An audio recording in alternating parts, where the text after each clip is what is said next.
Hello and welcome back to the Poultry Network podcast. It's Tom Woolman here, and I'm joined as ever by the gracious Tom Willings. Hello, Tom. Hello, Tom. Gracious, I'm not sure about, but it's lovely to see you again. It's been a little while. Yeah, Keeping well?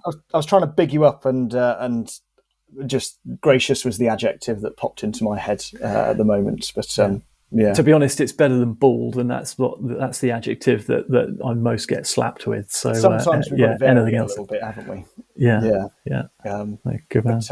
Yeah, how's your week been?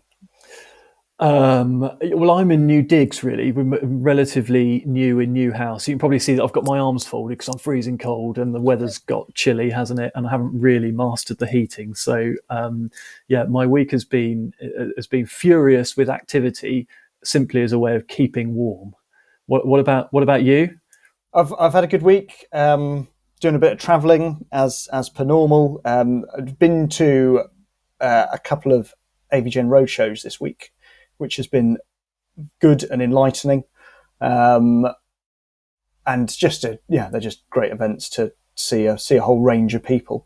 We had, in fact, Aviagen were the first guest on the Sustainability Hub podcast nearly a year ago, Tim Burnside, and he was a brilliant guest. I learned more in the space of an hour and a half with him than like the last 3 years. It's been a cracking download. If anyone hasn't listened to that, I would highly recommend it. I would say that, wouldn't I? Yeah, but, Tim, they're an incredible business. My one point I made to Tim was just how strong their engagement was with their customer base or the commercial grower base. They're a huge organisation, but making incredible efforts to recognise and reward best results. Share knowledge and everything else. Yeah, and they do a lot now in terms of data collection. They've always collected a bit of data on breeders. They've started to do more on broilers, and it was one of the things that came out of the Bradford Roadshow that I was at.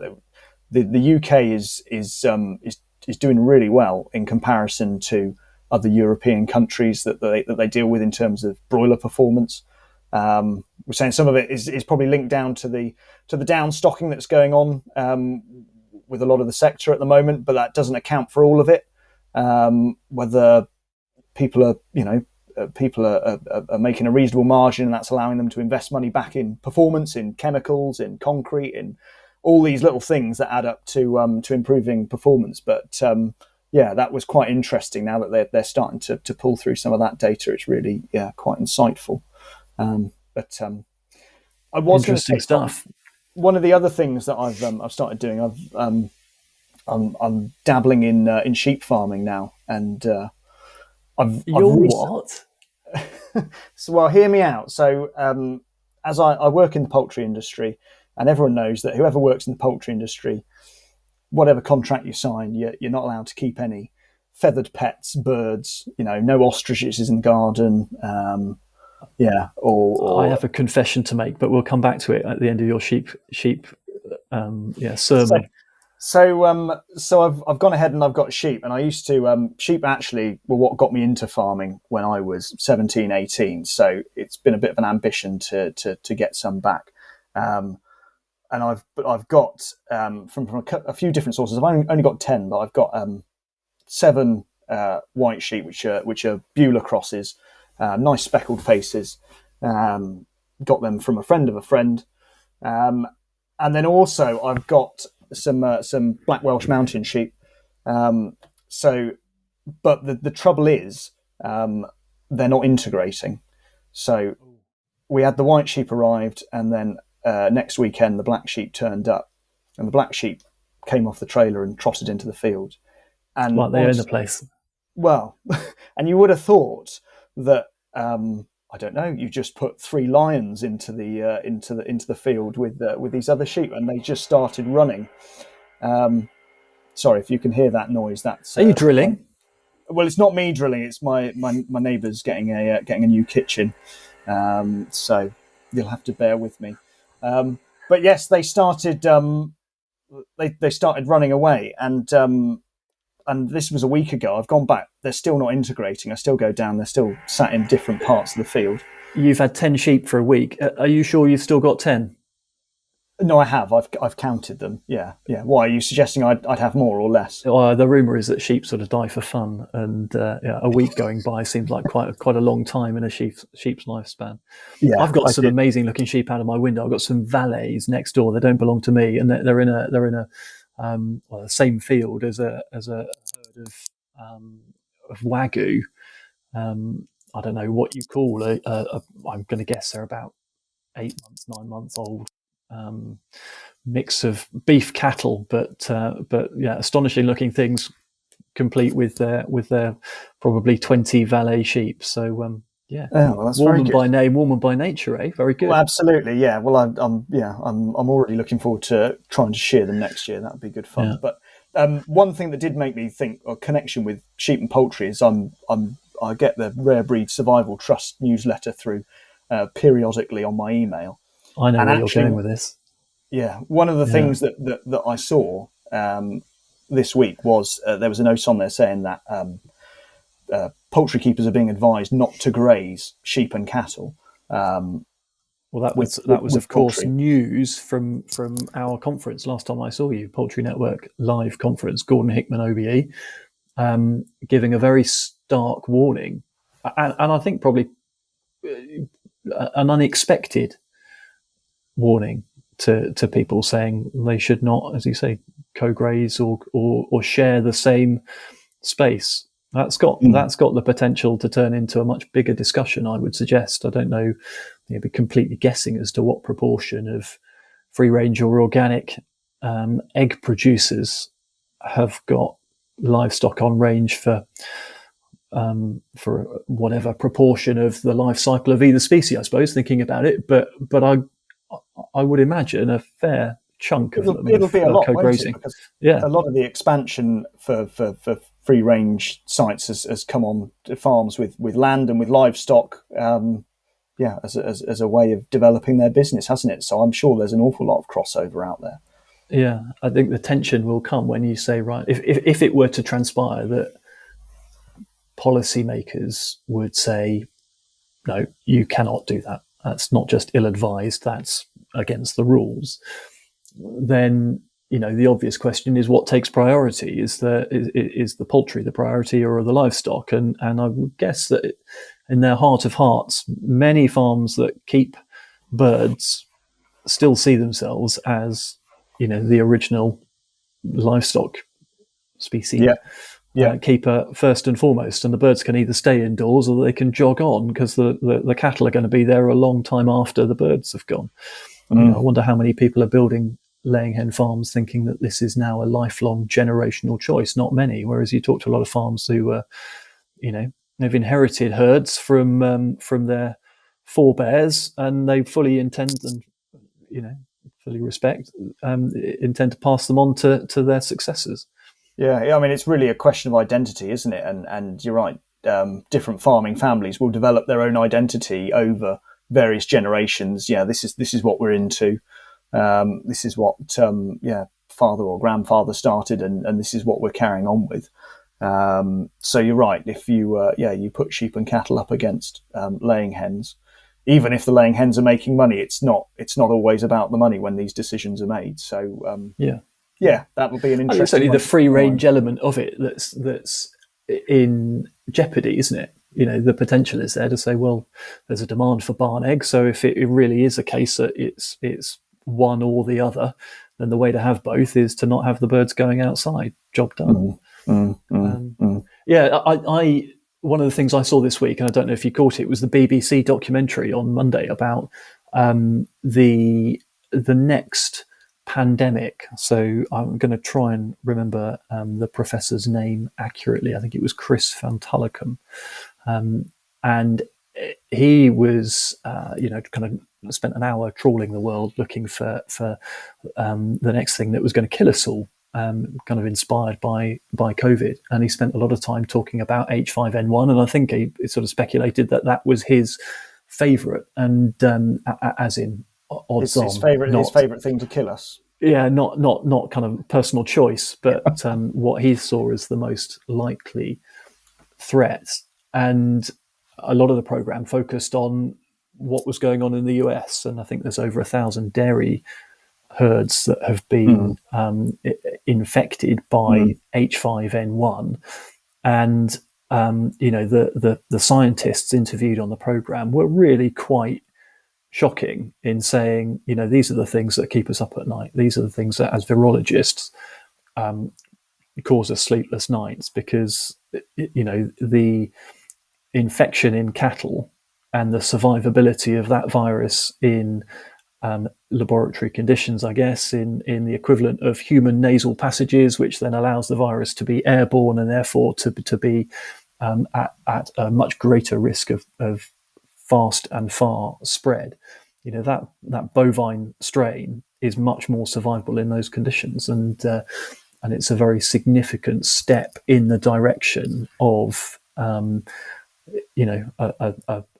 uptick in that zoonotic transfer from animal into human threat. And I wonder whether or not Gordon already knew that was coming out when he said what he said at the conference, because it took me and a lot of people by surprise. And I saw it in Farmers Weekly today. You saw it in, or this week, you've seen it somewhere else. I guess it's news that's not going to go away fast. Be interesting to see how it develops. No, absolutely. It's not the only bit of news this week. The other bit of news I saw was on your side of the fence, not the laying side of things, to do with a crossover between layers and broilers at a breeder level, and layers laying broilers. Yes, I know you've seen it. What did you make of that? I saw this, and I think back to when I started off in, because my background is predominantly in breeders, broiler breeders, and sheep. Yes, although I do have to say, on balance, I've spent an awful lot more time with broiler breeders than I have with sheep at the moment. Maybe that'll change over the next 10 years, but and I remember the old wizened farmers talking about, well, they're not so old and wizened, but talking about when automatic nest boxes came in and how that really revolutionised how broiler breeding was done, and changed how they went about it. And I thought, and I've always thought, that something else will come along, and maybe it could produce a bit of a seismic shift in terms of the way that we operate and the way that we run our farms. And when I saw this, I mean, there's not a whole lot of information about it, but I did wonder whether this technology potentially could have the opportunity to affect our industry quite significantly. So I think the premise of it is effectively, for those that do broiler breeders, doing broiler breeders as a job is not an easy job, because genetically the bird wants to eat and it wants to put on weight, but actually what you want to do is you want it to lay eggs and you want it to reproduce, and all the hens are mated naturally as well, so you've got to keep all your cockerels fighting fit. It's a bit like managing a rugby team under pressure, and you've got to keep them going for the whole season. So there's a lot of things that can go wrong with broiler breeders, where you don't get great outcomes in terms of egg persistency or in terms of fertility if your males go overweight, etc. So what this technology was proposing in a nutshell was that they take laying hens, sort of white genetics that are used to laying lots and lots of eggs. They create sterile embryos. They insert sort of broiler germ cells into the embryos in ovo, and then those hens turn out to be parent stock, I suppose, that can then just lay broilers, but they can lay, instead of an average broiler breeder hen would lay about 180 eggs in a cycle. As we all know, with the genetics of some of these laying birds, they can potentially lay double that, albeit over a longer space of time as well. So, and when we look at where the industry's at in terms of resources, space, we don't have we don't have enough farming space. If we could be able to produce broilers in a way that is more efficient, and simpler and more reliable, and we could free up some breeder space to be used for broilers, surely that could be a good thing in terms of how the industry is going to progress. But it'll be quite an interesting thing to dig into as more details come out. I've read the article. You're kind enough to share the article with me, but there were a couple of other things that sort of jumped out at me. Firstly, the progeny, the broiler, the commercial bird itself, thinking that it would have kind of less stress hormones and be less predisposed to have some of the behavioural or again stress challenges that existing birds would have, which I thought that was interesting. But probably most interesting of all was the assertion that despite having kind of changed the breeder, the parent stock, and you have a laying hen that lays an egg that hatches as a broiler, that somehow this is not genetic modification. This isn't classed as being GMO. And I can't quite get my head around the categorization of that and who determines that is right and or not. Will this be something that we see in let's say Europe or countries where GMO is currently because it looks like the organisation. What are they? I'm trying to look up what are they called. Next Hen, I think, is the organisation, and their project is layers laying broilers. I think they look like they're a mix of US and Israeli, and Israeli research. So just because it works in another part of the world doesn't necessarily mean that we could start doing it in the UK next year. But I'm sure that will be something that people are talking about. And it looks like actually a lot of the technology, there's been some crossover in terms of in ovo sexing and all that work that's going on in the laying industry at the moment around Europe and different parts of the world. So definitely one to watch. So it's something we'll keep an eye on and try and look into a little bit more. Yeah. We need to get them on the podcast, Tom. Well, yeah. I mean, the list is long, isn't it? Every time I see someone and they say, "Oh, I like the podcast," I always extend an invitation and say, "Well, you're welcome to come on." Jake tells me we're 16 episodes in, and that most podcasts don't get past 10. Yeah. Rarefied air. We've probably already said that on a previous episode, celebrating the 11th and the 12th and the 13th and so on. Well, I don't think guests though. We have had, yes, and actually some people that have probably maybe as a bit of a halo effect. Some of these guests that we've had have set us off in the right direction and meant that people have enjoyed listening. We had Paul Kelly, didn't we, early on, who's always entertaining to listen to. And in fact, someone told me that they almost crashed their car while they were listening to Paul Kelly because he did his turkey impression, and they were on the M62. And when he did his turkey impression, they almost swerved. So it should be available as a ringtone or a text alert, shouldn't it? It's a unique sound. Yeah. But we also had Richard Griffiths, didn't we, back at the start from the BPC? Yeah, well, that's two from the meat side, and we haven't had anyone from the egg policy side yet. So it'd be nice to get the BEIC or even BEFREPA or one of those sort of guys on and come and talk about how that landscape might be changing, or what what they're all doing to further the interests of the egg industry. I'd love that conversation. Absolutely. But also, when I reflect, I think we were very lucky to speak to Graham Atkinson as well about contracts. That was a great conversation, and we could have just gone on and on and on with that. And I'm sure we could get him back to talk about some other things. He's got an awful lot of insight. Yeah, I'm particularly interested to follow up with the Try Some Chicken people. That study that sort of combines the social science or social geography, isn't it? They call it human geography, with the industry that we know and love. I think is absolutely fascinating. I know they've got their event coming up towards the end of October. I'm going just as an interested bystander. I don't know if we'll end up doing another interview or podcast episode with them, but I'm definitely going to watch that. It's such an interesting project because it's massive. They're really looking at everything. It'll be very interesting to see how it all actually knits together. How do they research that? What does it look like? What questions are they asking? And how does the end product appear? But yes, I did note down that's on the 23rd of October. I think is their Are you going? Maybe. I don't know. It's like with all these things, you've got to see, get to the week and see what's going on. But I've certainly made a note of it in my diary. I think it's somewhere in the Midlands, isn't it? Somewhere near Birmingham. These things usually are. Yeah. Edgbaston.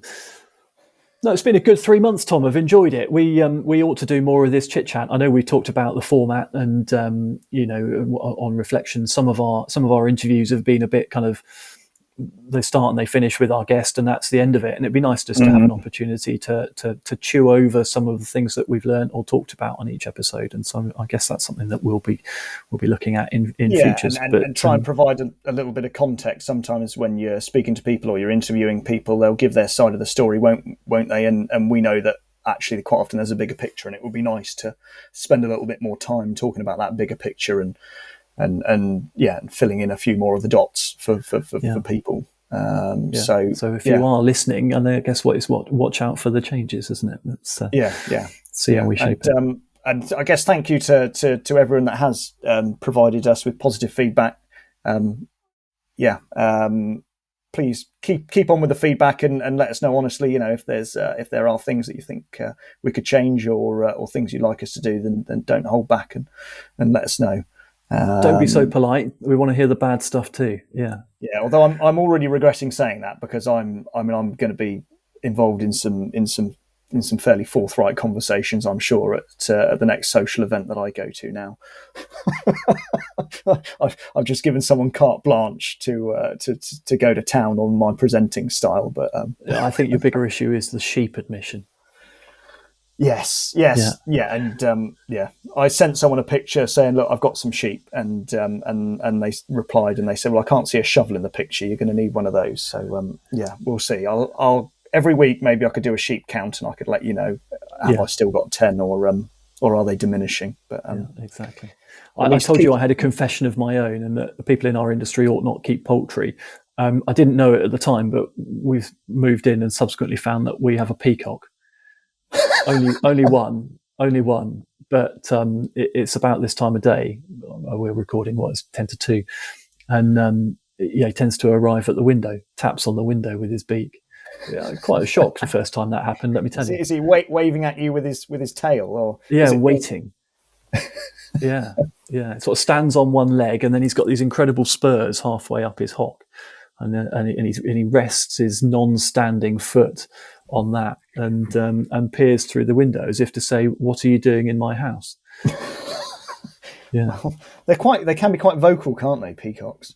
I think it might be a time of the year thing. I don't know that we're quite in season for it, but I'll maybe you just haven't upset him yet. Maybe when you do, he'll let you know, won't he? He'll let me know. Exactly. Tom, I think that's enough for this week. It's good to see you. You too. Look after yourself, and we'll speak again soon. Look forward to it.